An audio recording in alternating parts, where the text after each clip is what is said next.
afternoon. It is my privilege to have this opportunity to interview Nobuntu, who is a wonderful member of parliament here and just a beautiful woman of God. Thank you so much for this opportunity. I just had a few questions that came to my mind. Was there like a moment that was kind of catalytic for you that led you into politics? Thank you, first of all, for sitting down to have this conversation. And that question, I love it because it gives me an opportunity to actually reflect on the journey and on the genesis of the journey. I believe that I probably was always going to get into politics. I don't think there's any one moment in particular that led me into politics. I think it's been a series of events throughout my whole life. I grew up in a Christian family as a start, and so I grew up with parents that really rooted me in the faith, and so from a very early age I knew God, and I grew up getting to know God, and so would ultimately ask questions around just God and justice and and the world. And so there was that, and then I then grew up also in two different worlds, because if you know anything about apartheid South Africa, is that, and I grew up in the 80s. Well, I was born in the 80s. I grew up in the 90s essentially, but apartheid South Africa was different worlds according to race, and so it was separated according to race, and there was less opportunity for black people. And so my parents had decided that they would not limit me to what the system was giving me. So I didn't go to the schools in the township that I grew up in the black township that I grew up in. My parents found a way for me to go to what is called private schools. So I went to private schools because they're the only ones that would allow, they're the only better schools that would allow black kids. The system had said there's black schools for black kids in townships, and they were under-resourced completely, and the education system was raising black children to be laborers essentially. And then there was government schools that were for white children, and those were better schools. They were better resourced. They were being taught in a different way. And then there was private schools, and private schools were also still predominantly white, but they then could go against the rules of the government of the day and allow black children in. And so I was able to go to a private school, not because my parents had money. My parents were working class, and actually when I think about it now, as a kid you don't see it, but I'm like, well, actually I think poor, but they made the sacrifices and found a way to take me to that school. And ultimately actually what happened was that I got a partial scholarship, a partial bursary to the school, and I was the only black kid in class most of my life. Wow. But what it then did is that I would travel from our township to the suburb, and obviously because it's a private school, they're more expensive than even the normal government schools that other white kids were going to. So I would go to one of the most expensive suburbs in the city that I was growing up in Durban. And so I would go from the township, which is dirt roads, 4-room houses, outside toilets, to this place, to this community, to this world of opulence, of luxury, of plenty, every single day of my life. And so I got to see the distinction in those two worlds, but I also got to know that those two worlds were the distinction was on the basis of race and on the basis of color. And my dad was someone who was very political, and he would take me to school on the bus. We'd walk through the streets. Sometimes we had a car, sometimes we didn't, but on those trips he would teach me about South Africa. He would teach me about the politics of South Africa. He would teach me about apartheid. He would teach me about oppression. He'd teach me about capitalism and communism, and he'd teach me about the ANC and all the activist movements of the time. And then he'd say, make sure that you never say these things at school, which I obviously didn't. So I grew up like that, and I grew up, I guess my world politicized me.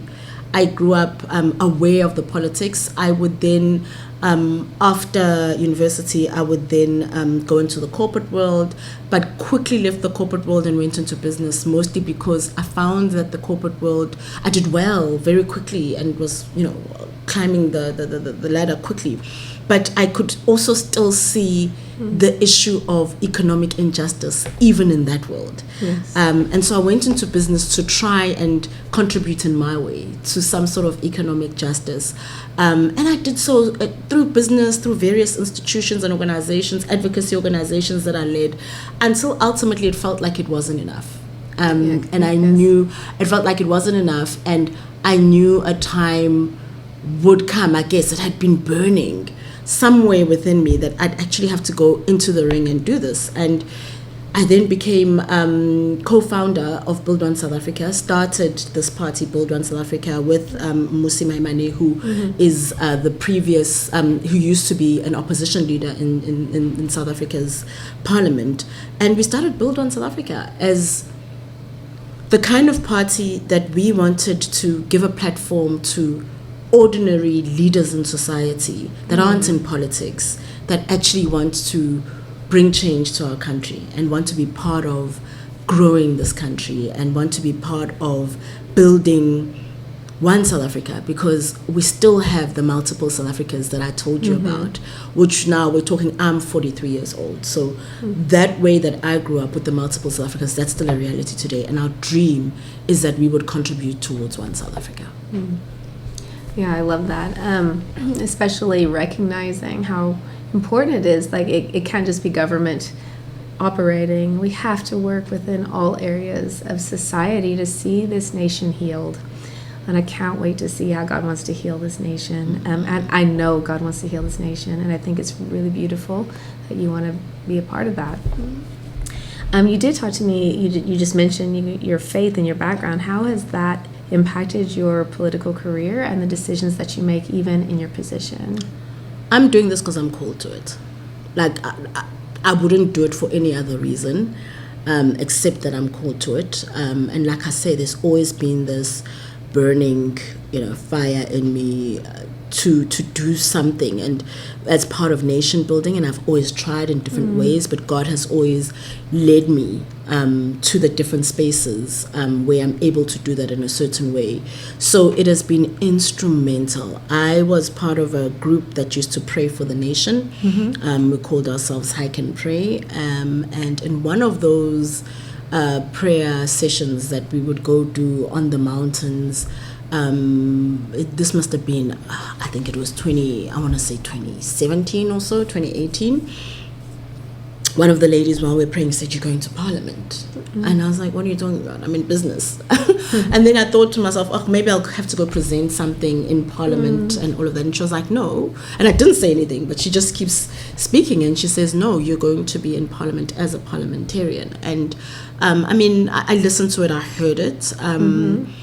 Didn't make too much of it. There'd been a lot of prophetic words over my life since I was a kid.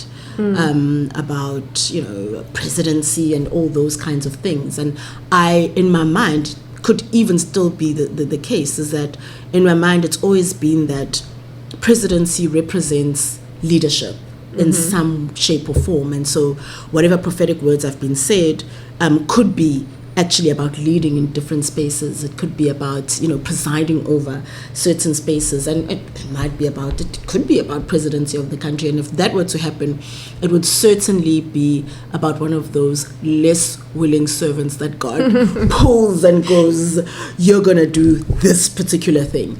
But my faith is the reason I'm here. This is calling. I'm called to this. I do it every day in recognition that this is calling. I do it every day in recognition of the hand of God that has gotten us to where we are, because Build One South Africa is 3 years old.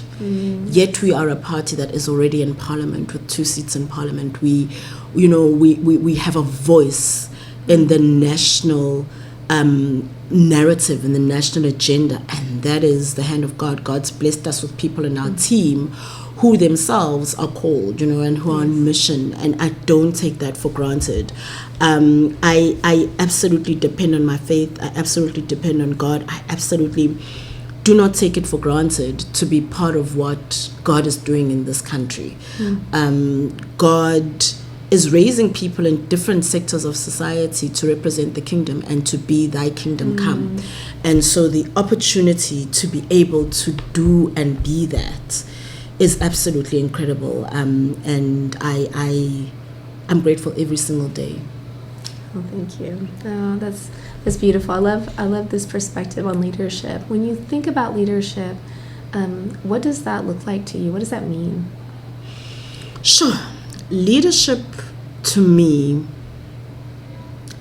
means, first of all, vision. A leader has to have vision and has to be pulling towards a certain vision. A leader has to be somebody who is bringing people along on the vision. And bringing people along is not necessarily just in how you convince them, your eloquence. It's in people who can believe in the vision, not only because of what they see when you describe it, but because of what they see in you. And because you're able to live that out. So leadership is living out the vision. Leadership is being the thing that you want to see. So, it's the means and the end are the same. I often say that, and I say that because to achieve something, to ultimately achieve something, you have to be it. And so for me, leadership is saying, if you say, we want to lead a progressive government, an efficient government, an excellent government, you have to be those things. If you say we want a corrupt, free kind of nation, you have to be that. If you say we want to see a nation that is just, you have to live that, even in the small things, even in the ways that you engage with people. So for me, leadership is being what you say. It's living out the vision, and that's how you get people to come along with you on a journey, more than the eloquence, because when people are in close proximity to you, the eloquence means much less. Yes, absolutely. You're sitting here because you feel called here, and you're sitting here as a leader. What is that vision that you want to bring your people to in this place? I dream of a South Africa that, first of all, is truly equal, where everyone has equal access to opportunity. That is one of my biggest dreams. It's why I'm so committed to work in economic development and economic justice, because I absolutely believe that when people are able to live, when they have access to make a living, equal access to make a living, then that's when a nation can prosper. There's a principle, an African principle called Ubuntu, which is actually what my name means. Nobuntu comes from Ubuntu, which means I am because we are. And so for me, we will only prosper when we all are, when we all have access to opportunity, when we all have access to prosperity. And so for me, that ultimately, if I can put it in a oversimplified way, that's the vision. Of course, there's different mechanisms, there's different pathways, education, economy, etc., that get you there. But for me, that really is ultimately what it's about, that we're the kind of nation where every single child that is born here can not only just dream and hope, but can legitimately have access to the opportunity for the life that they'd like to have. Yeah, thank you. That's beautiful. And then I have one final question that's kind of in the same vein. You're a beautiful African woman, and I think we need women at the table. And I love that you're at the table. What kind of strategies do you think that can be implemented to get more beautiful, intelligent women at the table to really have the voice? Because women carry so much in a society that needs to be considered when we're looking at decisions for nations. How can we get more women to that table? I think think first of all, it's creating pathways for women to get into the table.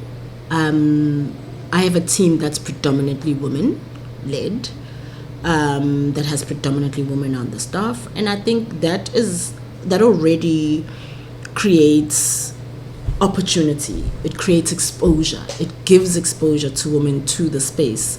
I think that's critical. I think it is about starting to lead as a woman and making it normal to lead as a woman. This is a space that is very, very masculine, and calls for a leadership and for being in a very masculine kind of way. And the challenge for people like me who lead, I lead a political party and who lead in the space of politics, is to start to embody feminine leadership.